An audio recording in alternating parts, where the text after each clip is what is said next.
I am Amber Talarico, and I am a freelance makeup artist. I've been doing freelance for 13 years now.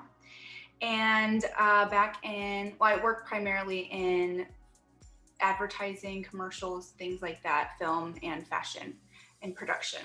And I have recently started back in the 2017, I released a documentary called What It Takes. And it was all about what it takes to be a successful makeup artist and the struggles that we go through on the journey to that.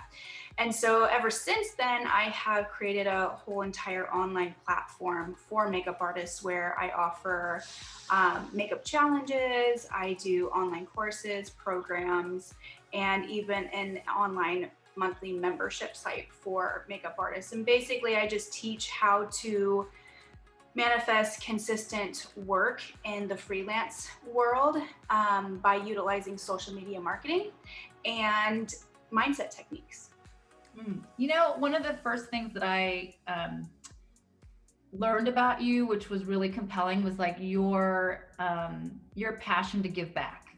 It was about, like, when we started talking about Thya, what seemed to excite you the most was not only just having a resource for women so that they can get matched up with makeup artists, but also like educating newbie makeup artists out there and really giving back and telling them and educating them on what the business is, like what to expect and how to prepare themselves for the real world, if you will, coming out of school, the kind of jobs, how to market themselves, and a lot about manifesting the work, that it's not as easy as you think. Like right when you graduate, you're going to get all these jobs, or like you're going to be on set and you're going to be like, working with all these movie stars, but that it's hard work and that it's a total process and you're constantly learning, and that's what it seems like with you. Like you have like this whole other side, which is like, you have the one side where you're like, applying makeup and you're on set and you have your clients, but then there's a whole other side of you, which is like, behind the scenes telling makeup artists like, hey, here's the real deal, moving the curtain so that they can see behind the scenes. Like, why do you think, like, what happened in order for you to get this passion to want to pay it forward?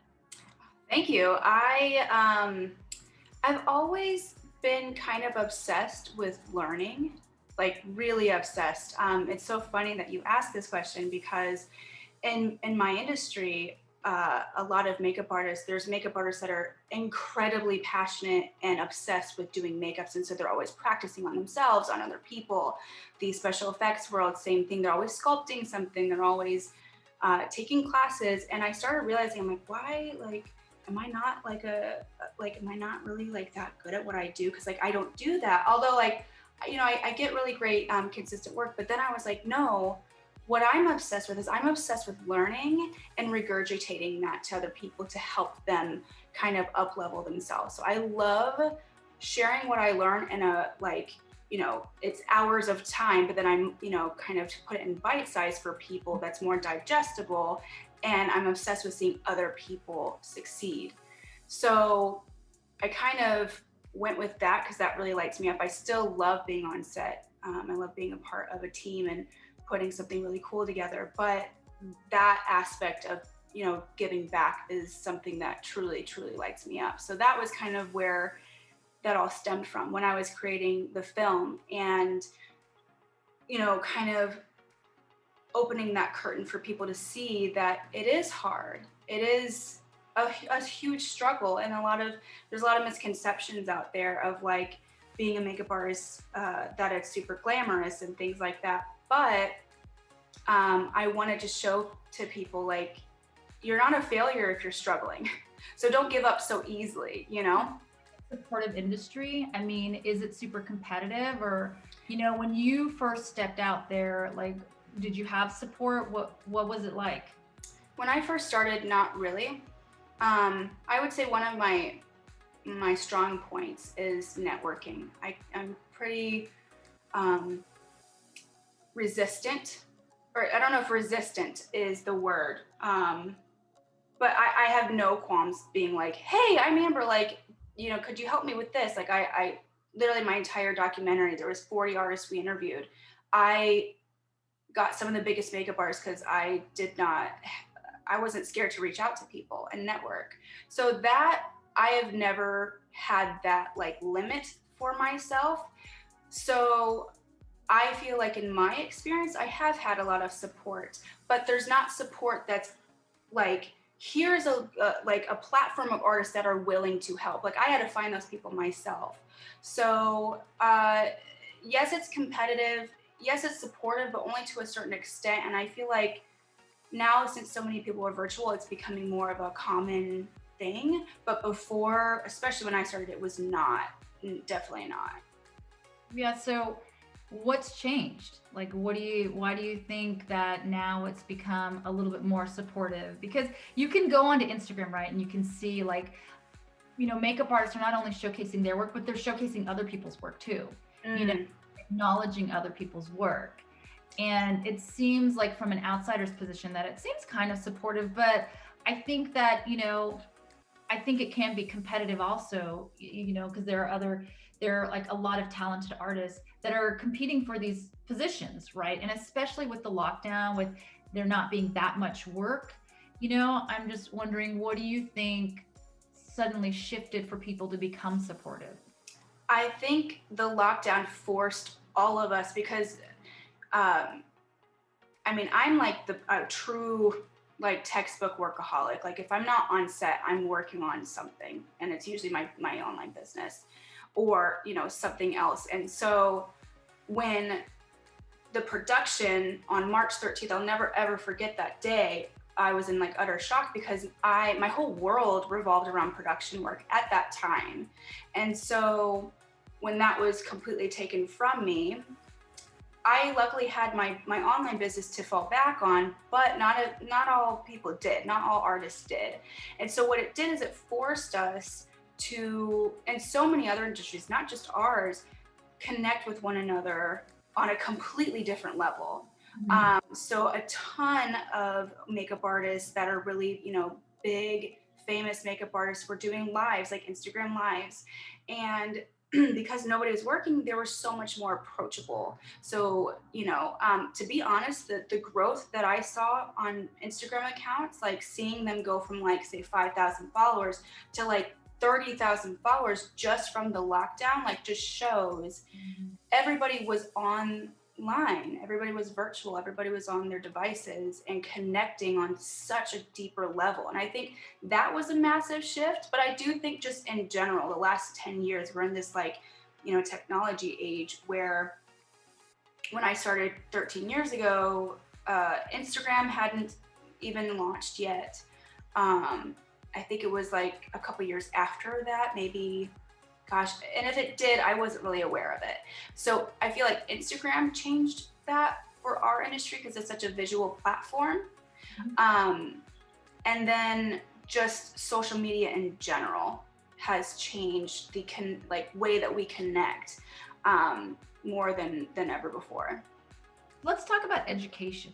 Okay. Um, since I'm a layperson coming into the beauty industry, I didn't realize that there are a lot of self-taught artists, and then there's artists who have gone to school and received a certificate. And what's funny is that both sides have respect for one another. Yeah. Like the girls or the artists who go to classes and they're working, they're like, there are some really talented self-taught makeup artists that maybe, that they've experimented when they were younger. And then they just grew up and they love, to experiment with makeup, and then they love to, help other people with their makeup. Is there a philosophical difference or any type of difference that you see when you work with a self-taught makeup artist as opposed to an artist who's gone to school? I feel like there is a difference, but it's also in the personality as well. I think everybody is so significantly different. There are some people that have gone to school that I would never hire, just, you know what I'm saying? But there also are people that haven't gone to school that I would also not hire. And then on the other spectrum, same thing. Like I've hired, assistants that, or people onto my teams if I ever need like extended amount of people, for like if they were traditionally taught or, self-taught. I've done both sides. I would say that the only thing that nobody will ever be able to learn that's self-taught is the set etiquette.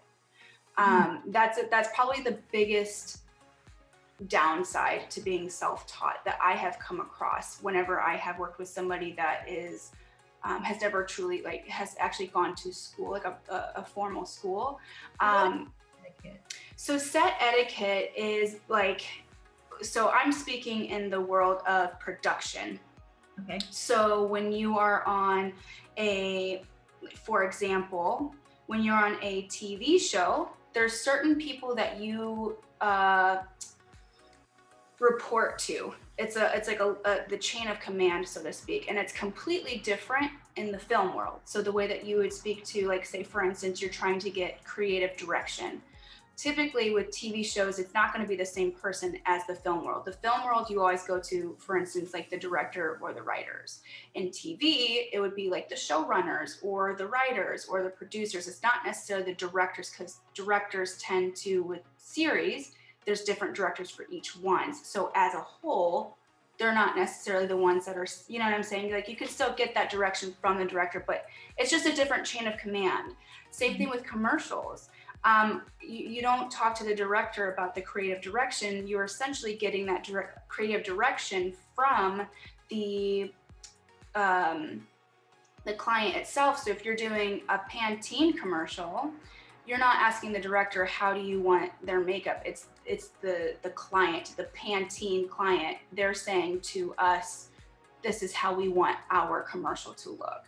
So there's etiquettes like that. Or say, for instance, if you're assisting, there's, certain ways that you go about assisting that, there's do's and don'ts of how, like, for example, if you're working on a celebrity and you're assisting that makeup artist that's working on a celebrity, you're not there to have a conversation with the celebrity and make friends with the celebrity. It's an etiquette. So you're there to assist the makeup artist. Does that make sense? So there's just like different etiquettes of just a ton of different areas of the business. And same thing with like bridal, there's etiquette with that. If a makeup artist is hiring a team for a bridal party, you as the makeup artist being hired from that girl that got you the job, you would never give your card out to the individual people you're working with, because it's not your job. So that's like a set etiquette. So is this set etiquette taught in school?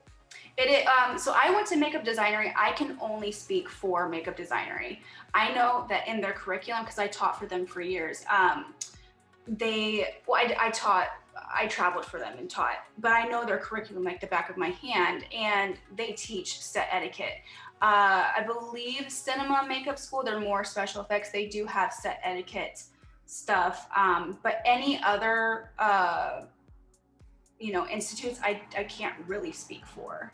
Okay. So do you think that it's necessary to go to school to be able to be successful in this industry? No. Okay. So it's not really a requirement. So you have like these self-taught girls who got their hustle and they're out there and they're doing great work. What would your advice be to get booked? I mean, do they need an agent? How are they, you talked about assisting. How do they get hooked up with someone to be able to assist? Yeah. So no, they do not need to go to a school at all. And no, they don't need an agent. We're starting to kind of go into this new age of our industry where, like, 10 years ago, having an agent was like a really, really, really big deal. And that, unfortunately, is just that like clout is starting to dwindle. Like, for example, I'm really busy every single month, but I don't have an agent. Mm-hmm. Would an agent make anything different? Maybe it might get, like, I might get more jobs, but the concept of the agent is they're taking a percentage. So in my mind, why would I'm already getting booked enough. You know what I'm saying?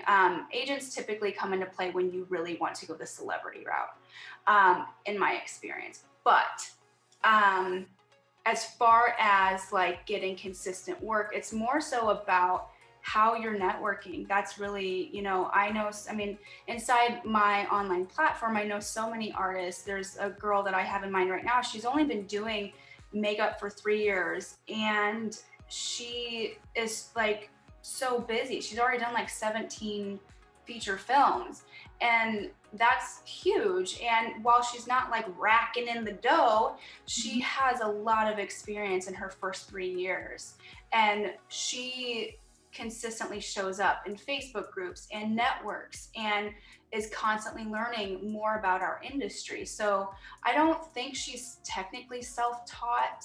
She has her esthetician license, but I know esthetician school isn't makeup school. So she learned on the job as far as like the special effects side, working in feature films and doing makeups and things that way. And she was doing really well for herself for, within her first 3 years. So I think you can be really, really successful whether you go to makeup school or not. It doesn't really matter. It's really, I mean, there's so many makeup artists that I know that I graduated with that are like not even doing anything with makeup because they just couldn't get any work. Like I said at the beginning, it's really about like kind of the personalities and what each person is willing to do to put themselves out there. To hear the full conversation, click the link below and follow us on Instagram @NayaBeautyApp. Thanks for watching.